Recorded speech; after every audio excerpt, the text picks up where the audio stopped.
বরিশালের বাকেরগঞ্জে বিদ্যুৎ স্পর্শে মা ও দুই সন্তানের মৃত্যু, বাড়ির পাশে পল্লী বিদ্যুতের তার পড়ে দুর্ঘটনা। আজ দেশের সর্বোচ্চ তাপমাত্রা চুয়াডাঙ্গায় 42.6 ডিগ্রি। বৃহস্পতিবার থেকে বৃষ্টি হওয়ার সম্ভাবনা।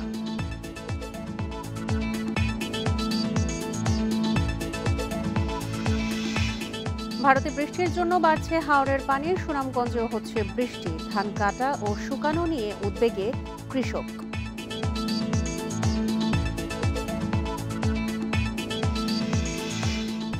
কাল থেকে বৃহত্তর চট্টগ্রামে 48 ঘন্টার পরিবহন ধর্মঘটের ডাক। চুয়েটে দুর্ঘটনায় বাসে আগুন দেওয়ার জের। স্বাগত সমগ্র বাংলাদেশের সঙ্গে আছে সঞ্চারী মজিদ তমা। শুনছিলেন শিরোনাম, চলে যাচ্ছে পুরো খবরে। বরিশালে বাকেরগঞ্জে বিদ্যুৎ স্পর্শে দুই সন্তান সহ মায়ের মৃত্যু হয়েছে। সকাল 11টার দিকে উপজেলার ডালমারা গ্রামে এই ঘটনা ঘটে। পুলিশ ও স্থানীয়রা জানায় 5 বছরের ছেলে সালমান মোল্লা ডোবার পাশের গাছ থেকে লেবু আনতে যায়। সেখানে পল্লী বিদ্যুতের ছিঁড়ে পড়ে থাকে, তার স্পর্শ করে। পরে চিৎকার শুনে তার বোন এগিয়ে গেলে সেও আক্রান্ত হয়। শেষে তাদের উদ্ধারে গিয়ে মা জিনায়ও বিদ্যুৎ স্পর্শ হয়। এতে ঘটনাস্থলেই 3 জন নিহত হন। পরে পুলিশ খবর পেয়ে 3 জনের মরদেহ উদ্ধার করে।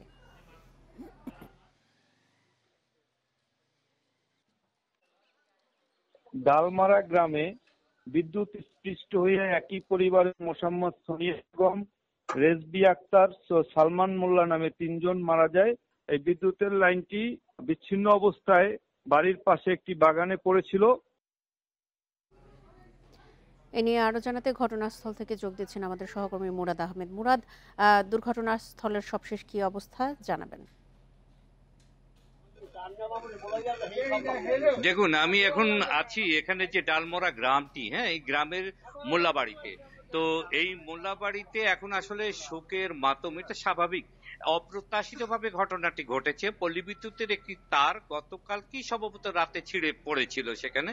এই বাড়ির যে 5 বছরের শিশু সালমান, সে যেটি করেছে, অর্থাৎ ভোরবেলা তার মা ভাত চুলায় দিয়েছেন রান্নার জন্য, আর সে শরবত খাওয়ার জন্য, অত্যন্ত গরম, এই এলাকাটিতে প্রচন্ড গরম, শরবত খাবে এই জন্য লেবু পাড়তে গিয়েছিল। পেছনে এই প্রায় 22% জমির উপর এই বাড়ি, এই বাড়ির পেছনটাতে আইল কাটা আছে তার পাশে। তো সেখানে গিয়ে প্রথমে সে আটকা পড়ে বিদ্যুতের। তার ডাক চিৎকারে মায়ের সন্দেহ হয়েছিল যে যেহেতু পানি উঠেছে, তো পানিতে হয়তো শিশুটি পড়েছে। মা দৌড়ে শিশুটিকে ধরতে গেলে সেও সেখানে আটকা পড়ে এবং পরবর্তীতে ছোট মেয়ে, আমরা যেটা দেখছি রিজবিও এখানে আটকা পড়ে যায়। তো ঘটনাস্থলেই তাদের মৃত্যু হয়। মৃত্যুর পর তো সঙ্গত কারণে আসলে এই পরিবারে এখন বেঁচে আছে ওই সেই জিনিয়া, যিনি মারা গেছেন, মা, তার একমাত্র এই সন্তানটি। তো এই শিশুটি এখন পর্যন্ত একমাত্র বেঁচে আছে মোল্লাবাড়ির শেষ প্রদীপ হয়ে। সে তার মা, ভাই, বোন 3 জনের মৃত্যু দেখেছে এবং দেখে ওর তো আসলে কিছু করেনি, একেবারে ছোট ছেলে। সে কান্নাকাটি করার পর তার কান্না শুনে অন্যরা সবাই ছুটে এসে সে শুধু হাত দিয়ে দেখিয়েছিল যে ওখানটায় কিছু একটা ঘটেছে, আমার মা ওখানে গেছে। এই পর্যন্ত সে ইশারায় বলতে পেরেছে, কথাও ঠিক মতো বলতে পারে না। এরপর লাশগুলো উদ্ধার হয়েছে। লাশগুলো উদ্ধারের পর এখানে পুলিশ প্রশাসন থেকে সবাই এসছেন।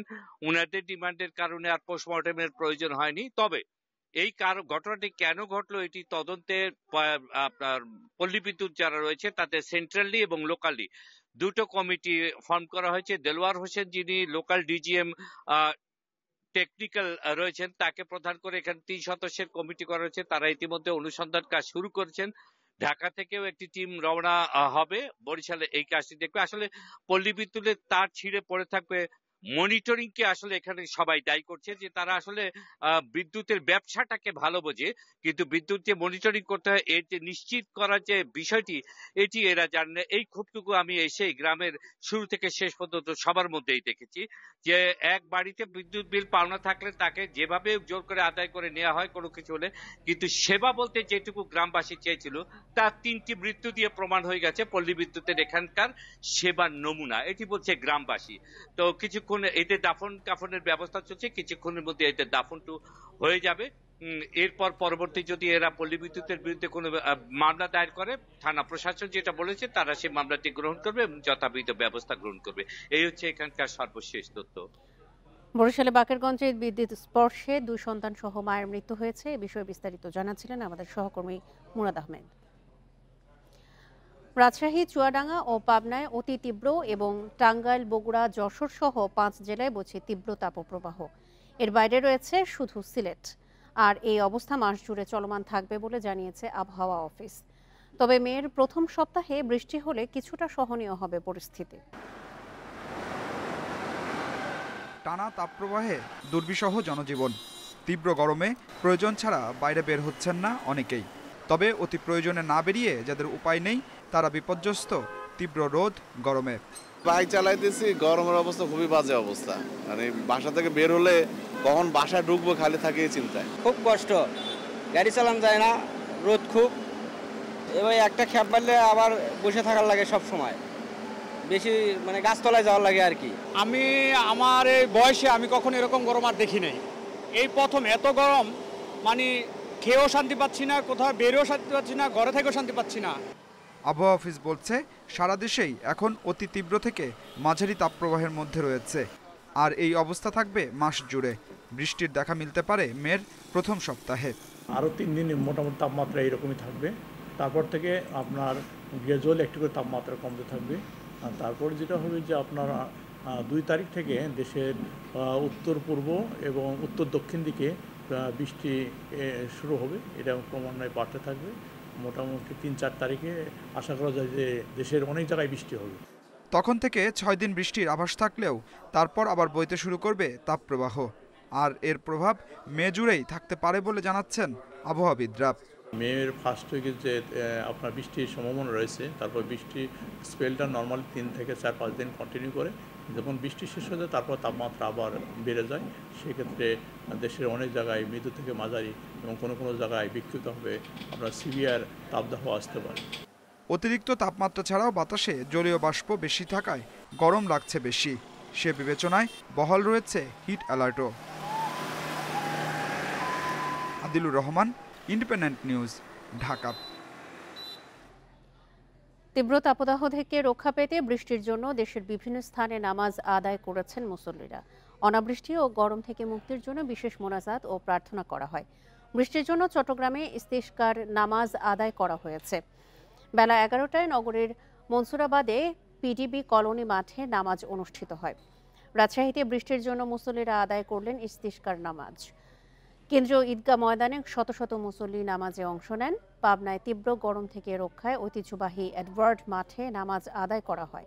বরিশাল পুলিশ লাইন্স মাঠে ইস্তিসকার নামাজ আদায় করেছেন মুসল্লিরা। তীব্র তাপদাহ থেকে মুক্তি পেতে এবং বৃষ্টির জন্য নামাজ আদায় করা হয় মুন্সিগঞ্জ, শেরপুর, চাঁদপুর, কুমিল্লা, ব্রাহ্মণবাড়িয়া, জয়পুরহাট, মেহেরপুর, কুয়াকাটা, খাগড়াছড়ি সহ দেশের বিভিন্ন জায়গায়।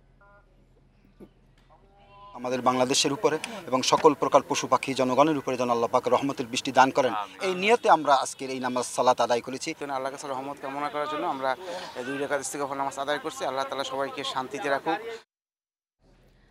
আজ দেশের সর্বোচ্চ তাপমাত্রা চুয়াডাঙ্গায় 42.6 ডিগ্রি সেলসিয়াস। আবহাওয়া পরিস্থিতি নিয়ে এই মুহূর্তে জানাতে চুয়াডাঙ্গা থেকে যোগ দিচ্ছেন আমাদের সহকর্মী মানিক আকবর। মানিক, চুয়াডাঙ্গায় আজকে সর্বোচ্চ তাপমাত্রা রেকর্ড করা হয়েছে। এই মুহূর্তে জনজীবনের এর প্রভাব কেমন দেখছেন? হাসপাতালগুলোতে কি অবস্থা এবং ফসলি জমির কি অবস্থা? কৃষকরা কি বলছেন? আমি মাঠে গিয়ে কথা বলেছিলাম কৃষকদের সাথে। কয়েকজন কৃষককে আমি দেখেছি খুব সকালে তারা এসে ধান কাটার কাজ শুরু করেছেন।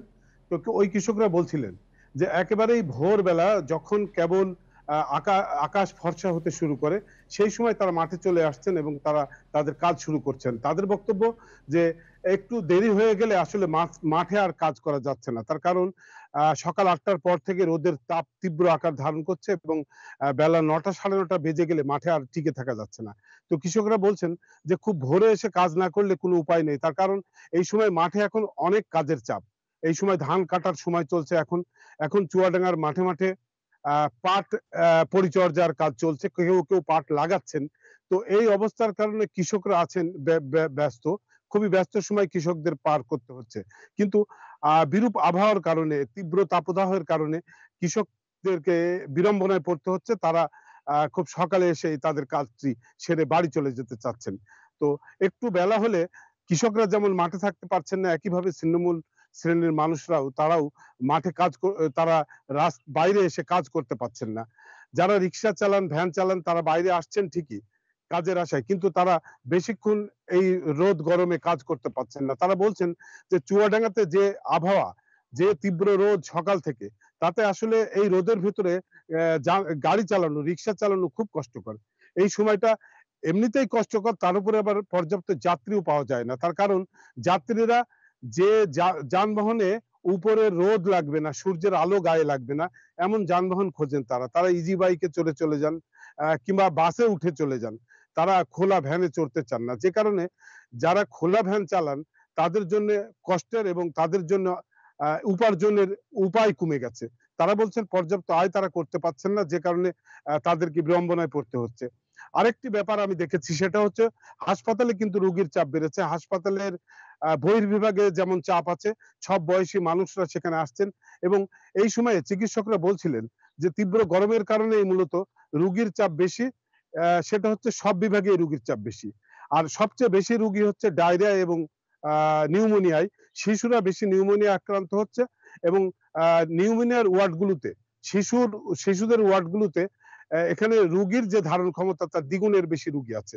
আর ডায়রিয়া ওয়ার্ডে রোগীর চাপ বেড়েছে। ডায়রিয়া ওয়ার্ডের 4টি কক্ষ, এই কক্ষগুলো পরিপূর্ণ হয়ে গেছে। এই পরিপূর্ণ হওয়ার পরেও বাইরের বারান্দায় কিছু রোগীকে রেখে চিকিৎসা দিতে হচ্ছে। তো সব মিলিয়ে সব শ্রেণী পেশার মানুষ আছেন তীব্র কষ্টে। চিকিৎসা নিতে আসা মানুষ বিড়ম্বনায় পড়ছেন। আর চিকিৎসকরা বলছেন এখনকার সময়টা খুব সতর্কতার সাথে পার করতে হবে মানুষকে। এই সময় সাবধানে থাকতে হবে, কোনো কারণে বাইরের পচাবাসি খাবার খাওয়া যাবে না, তাদেরকে ঘরের তৈরি খাবার খেতে হবে এবং বেশি সময় ধরে তরল জাতীয় খাবার খেয়ে থাকতে হবে। অন্য কোনো খাবার না খেয়ে সাবধানে থাকতে হবে। চুয়াডাঙ্গা থেকে আবহাওয়ার সবশেষ তথ্য জানাচ্ছিলেন আমাদের সহকর্মী মানিক আকবর। ফারাক্কার প্রভাবে দেশের উত্তরাঞ্চলের প্রায় 2 কোটি মানুষ প্রত্যক্ষভাবে ক্ষতিগ্রস্ত হচ্ছে। দেশের অন্যতম প্রধান নদী পদ্মায় শুষ্ক মৌসুমে পানি কমে যাচ্ছে, এতে পদ্মার অববাহিকায় থাকা 54টি নদী হুমকির মুখে পড়েছে। এমন পরিস্থিতির জন্য কূটনৈতিক দুর্বলতাকে দায়ী করছেন বিশ্লেষকরা।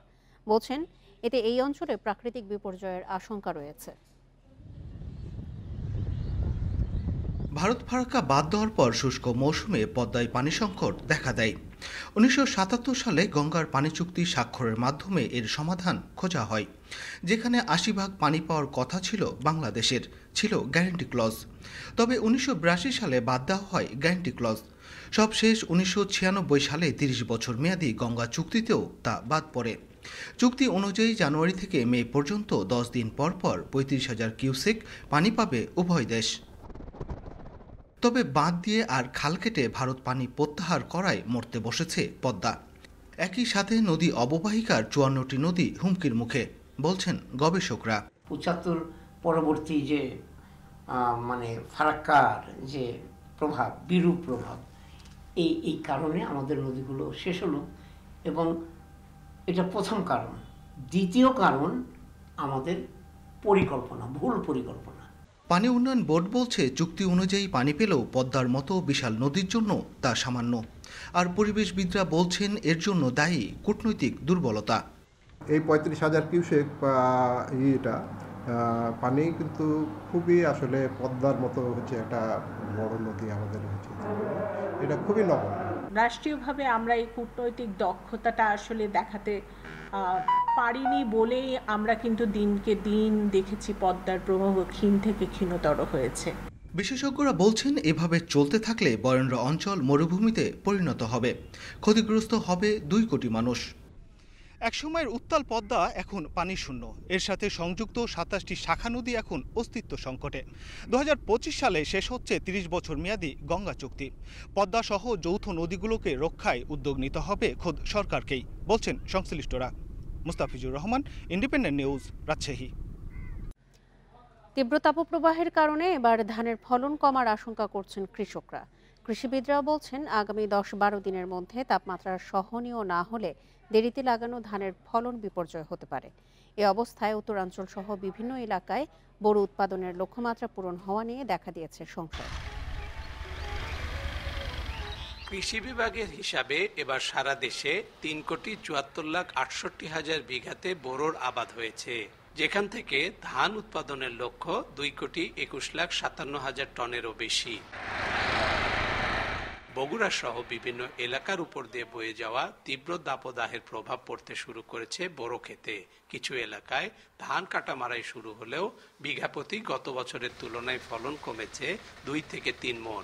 যে জায়গায় 1 বিঘাতে 25-26 মণ ধান পেয়েছিলাম, কিন্তু এবার দেখা যাচ্ছে 23-24 মণ ধান হচ্ছে। পাইছি হলো 23 মণ ধান, আগের বার ছিল 26 মণ ধান। এবার মনে হয় সম্ভবত ওয়েটারের কারণে, তাপমাত্রার কারণে ফলন হয়তো কম হয়েছে। তীব্র তাপে পরাগায়ন সমস্যার কারণে প্রভাব পড়ছে বোরো ধানের ফলনে। বিশেষ করে আলু সরিষা তোলার পর দেরিতে লাগানো ফসলের ক্ষতিই হচ্ছে বেশি।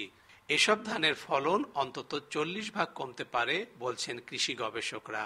উচ্চ তাপমাত্রার কারণে ধানের যে স্ত্রী অংশের যে গর্ভাশয়ের যে আঠালোতা, এটি শুকিয়ে গেলে পরাগরেণুকে সে আর ধারণ করতে পারবে না।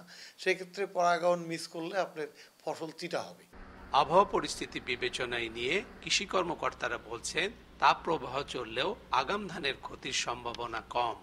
তাপমাত্রা সহনীয় পর্যায়ে থাকে তাহলে কিন্তু পরাগায়নের তেমন কোনো সমস্যা হবে না, এবং আমাদের যে বাকি যে 40 ভাগ আমরা আশা করছি যে সেটাও আমরা ভালোভাবে আমরা দানা গঠন পর্যায়ে নিয়ে যেতে পারবো, এবং সব মিলে আমরা বিগত বছরের ন্যায় এবারও একটা ভালো ফসল আমরা ঘরে তুলতে সক্ষম হব। টানা তাপপ্রবাহের পর ঝড় ও শিলাবৃষ্টির শঙ্কায় রয়েছেন চাষিরা। এতে ধানের ফলন আরো কম হওয়ার কথাও বলছেন তারা। Hasibur Rahman, Independent News, Atrai, Naogaon. এ নিয়ে আরো জানাতে বগুড়া থেকে যোগ দিচ্ছেন আমাদের সহকর্মী হাসিবুর রহমান। হাসিবুর, আমরা যেমনটি প্রতিবেদনে দেখছিলাম যে 10-12 দিনের মধ্যে তাপমাত্রা সহনীয় পর্যায়ে না আসলে ধানের ফলন বিপর্যয়ের শঙ্কা রয়েছে। এছাড়া লক্ষ্যমাত্রাও পূরণ হওয়া নিয়ে শঙ্কা রয়েছে। সেক্ষেত্রে আবহাওয়া অফিস থেকে কি জানা গেছে? 10-12 দিনের মধ্যে কি তাপমাত্রা সহনীয় পর্যায়ে আসবে কিনা, আর কৃষি কর্মকর্তারা কি জানাচ্ছেন এর জন্য?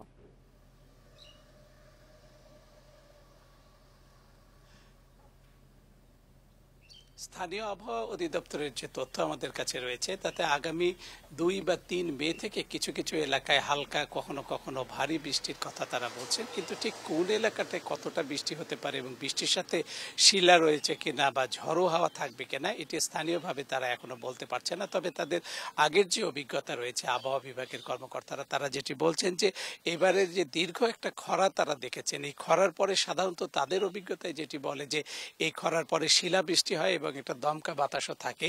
আর এ ধরনের দমকা বাতাস আর শিলাবৃষ্টি যদি হতে থাকে তাহলে এই যে এখন মাঠে যে ফসল আমরা দেখতে পাচ্ছি সেই ফসলের একটা মারাত্মক ক্ষতির আশঙ্কা তারা করছে। আপনি যদি এই মাঠটাকে একটু খেয়াল করেন তাহলে দেখবেন 2 থেকে 3 ধরনের আমরা দেখতে পাচ্ছি ফলনের অবস্থাটা। কোনো কোনো গাছ একেবারেই ফাঁকা রয়েছে, কোনোটাতে শীষ গজিয়েছে, আবার কোনোটাতে ফ্লাওয়ারিং স্টেজ রয়েছে। এই 3টি স্টেজের মধ্যে 2টি স্টেজ খুবই মারাত্মক রয়েছে বলে কৃষিবিদরা বলছেন। তারা যেটি বলছেন যে যদি তাপমাত্রা সকাল 9টা থেকে 11টা পর্যন্ত 35 ডিগ্রি বা তার নিচে না থাকে তাহলে ফলনের ক্ষেত্রে একটা বিপর্যয় হবে। কারণ যেটি একটু আগে বলছিলেন যে একজন গবেষক বলেছে যে গর্ভাশয়ের উপরে যে আঠালো জায়গাটা থাকে সেইখানে মূলত আর পরাগায়ন সম্ভব হবে না, কারণ সেটি শুকিয়ে যাবে। আবার এই অবস্থায় যদি বৃষ্টিও প্রচুর হয় তাহলে সেটিও আবার আর একটা সমস্যার সৃষ্টি করবে। ফলের একেবারে বলা যায় যে ফুলের যে জায়গাটা পরাগায়নের যে জায়গাটা সেটিও ধুয়ে যাবে। অর্থাৎ সব মিলিয়ে এখন উত্তরাঞ্চলের যে বড় আবাদ এখন রয়েছে সেটি একেবারে ঝুঁকির মধ্যে রয়েছে। বলা যায় যে অধিকাংশ ক্ষেত্রে এখন পর্যন্ত জমি বেশ নাজুক অবস্থার মধ্যে রয়েছে। আপনি যদি একটু খেয়াল করেন তাহলে দেখবেন এই বিস্তীর্ণ মাঠ জুড়ে একেবারে যে তাপ প্রবাহের কারণে কখনো ধান আপনি হলুদ দেখতে পাচ্ছেন, কখনো সবুজ দেখতে পাচ্ছেন, কখনো সোনালী দেখতে পাচ্ছেন। এটি কত ধরনের একটা স্টেজে চলে আসছে যেটি বলা যায় যে এই ফলনের জন্য একটা প্রভাব পড়তে পারে, এরকম ইঙ্গিত দিয়েছে। আর আপনি যদি একটু আমাকে খেয়াল করেন তাহলে দেখবেন যে এই যে আমার হাতে যে শীষগুলো দেখছেন ধানের শীষ, এগুলো প্রত্যেকটা শীষই আসলে চিতা হয়ে গেছে এবং আমি এই এলাকার কিছু ক্ষেত থেকে এরকম সংগ্রহ করেছি এবং একই ধরনের অবস্থা এই এলাকার অন্যান্য জায়গাতে হয়েছে।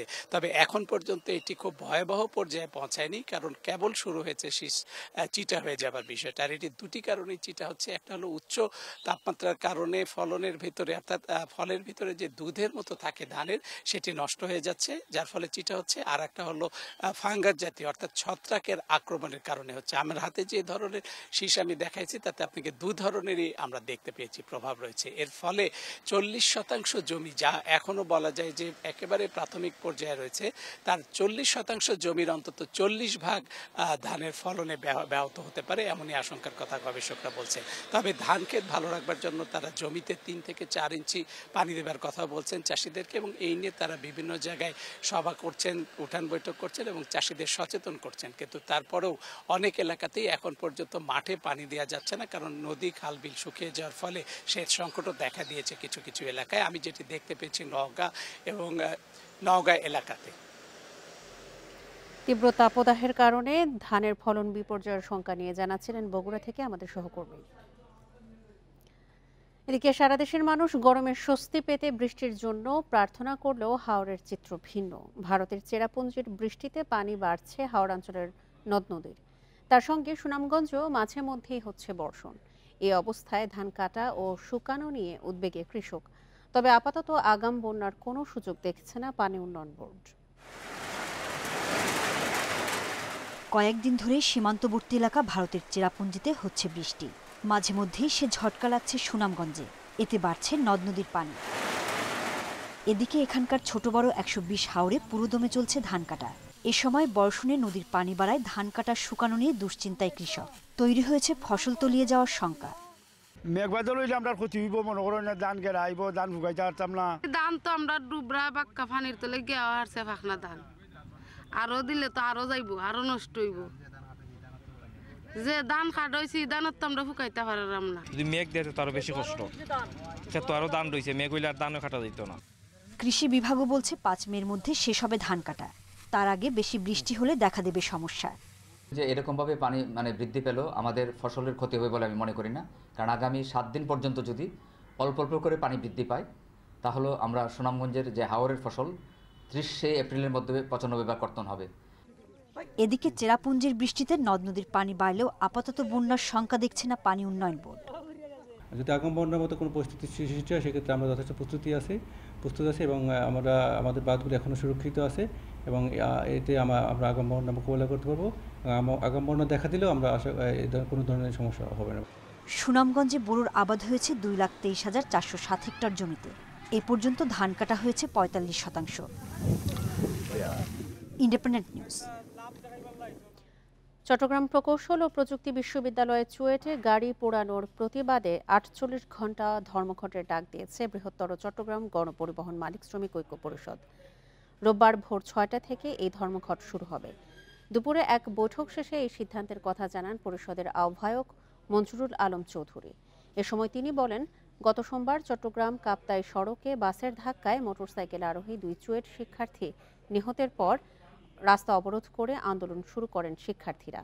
বুধবার অভিযুক্ত বাস চালককে গ্রেপ্তার করা হয়, তবে এর ভেতরেই আন্দোলনকারীরা 3টি বাস পুড়িয়ে দিয়েছে। পাশাপাশি এই রুটের বাস চালক ও শ্রমিকদের নানা হুমকি দেওয়া হয়েছে বলেও অভিযোগ করেন তিনি। কাল থেকে শুরু হওয়া ধর্মঘটে 3 পার্বত্য জেলা চট্টগ্রাম ও কক্সবাজার জেলার 120টি রুটে বাস চলাচল বন্ধ থাকবে। পরিবহনের সাথে মালিক শ্রমিকের জানমালের সাথে নিরাপত্তার সাথে আগামীকাল ভোর 6টা থেকে 48 ঘন্টা আমরা মালিক শ্রমিক যৌথ সংগ্রাম ঐক্য পরিষদের পক্ষ থেকে আমরা সারা বৃহত্তর চট্টগ্রামে আমরা ধর্মঘট আহ্বান করেছি। মুন্সিগঞ্জে শিশুসহ 3 জেলায় সড়ক দুর্ঘটনায় অন্তত 5 জন নিহত হয়েছে। এসব দুর্ঘটনায় আহত হয়েছে আরও 4 জন। মুন্সিগঞ্জে অটোরিকশার ধাক্কায় মায়ের কোল থেকে ছিটকে পড়ে 1 বছরের শিশু মারা গেছে। সকাল 9:30টার দিকে সদর উপজেলার মদিনা বাজারে 2টি অটোরিকশার সংঘর্ষ হয়। এ সময় রাস্তার পাশে দাঁড়িয়ে থাকা হাবিবা বেগমকে ধাক্কা দেয় একটি অটোরিকশা।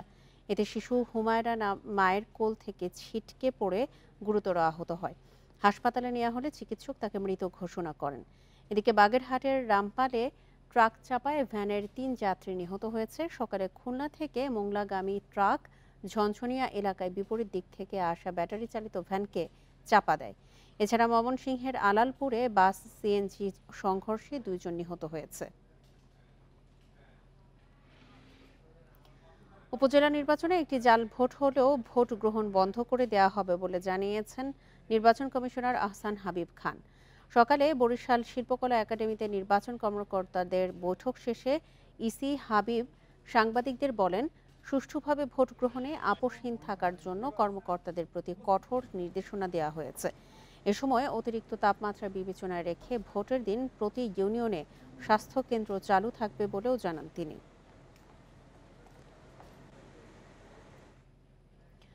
শিক্ষার্থী এইচ.এম. রায়হান আহাদের মৃত্যুর সুষ্ঠু তদন্ত ও বিচারের দাবিতে মানববন্ধন হয়েছে বরিশালে। দুপুরে নগরীর অশ্বিনী কুমার হলের সামনে ঘণ্টাব্যাপী মানববন্ধন করেন তার স্বজন ও সহপাঠীরা। তারা জানান, গত 20 এপ্রিল রাজধানীর মালিবাগের একটি বাসা থেকে রায়হানের ঝুলন্ত মরদেহ উদ্ধার করা হয়। এটিকে হত্যাকাণ্ড দাবি করে সুষ্ঠু তদন্ত ও বিচারের দাবি করেন তারা।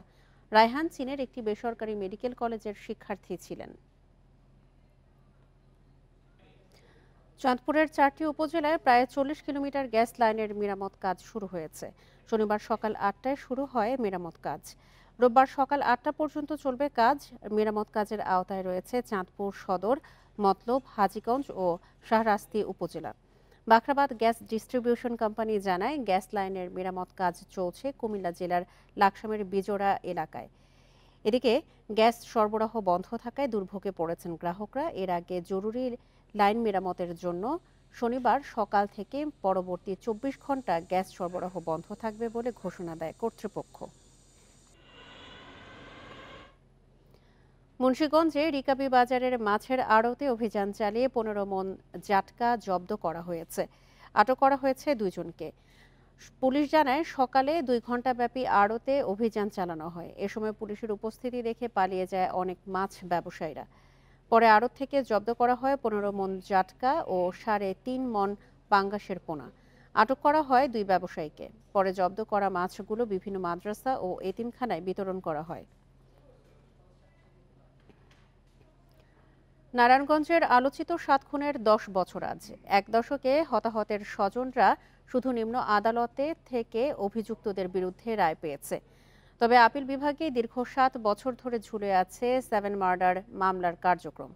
বিচারে ধীরগতির কারণে হতাশ নিহতের স্বজনরা, পাশাপাশি বিভিন্ন সময়ে সরকার নানা সহায়তার আশ্বাস দিলেও তা বাস্তবায়ন হয়নি। তাদের দাবি, উচ্চ আদালতের রায় দ্রুত কার্যকরের। 2014 সালের 27 এপ্রিল নারায়ণগঞ্জ আদালতে মামলায় হাজিরা দিয়ে ফেরার পথে 7 জনকে অপহরণ করা হয়। এর 3 দিন পর শীতলক্ষ্যা নদীতে ভেসে ওঠে তাদের মরদেহ। নেত্রকোনার কেন্দুয়ায় বাউল সাধক জালাল উদ্দিন খাঁয়ের 130তম জন্মদিন উপলক্ষে 3 দিন ব্যাপী মেলা চলছে। জালাল খাঁয়ের বাড়ির আদলে তৈরি মঞ্চে প্রতিদিন মধ্যরাতে আলোচনা সভা ছাড়াও দেশের প্রখ্যাত বাউলরা জালাল গীতি পরিবেশন করেন। 3 দিন ব্যাপী এই আয়োজন শেষ হবে আজ মধ্যরাতে। চলতি বছর মরণোত্তর 21 পদক পান বাউল সাধক জালাল উদ্দিন খাঁ। পদকপ্রাপ্তি ও জন্মদিন উপলক্ষে বিশ্বব্যাপী সাহিত্য সংস্কৃতির পরিমণ্ডলে তার জীবনকর্ম ছড়িয়ে দিতেই এই আয়োজন করা হয়। আর এ ছিল এখনকার মতো সমগ্র বাংলাদেশে। ইন্ডিপেন্ডেন্ট টেলিভিশনের সব খবর আরও বিস্তারিত জানতে চোখ রাখুন ফেসবুক, ইউটিউব এবং এক্সে। ধন্যবাদ সবাইকে। আমন্ত্রণ পরের আয়োজনে।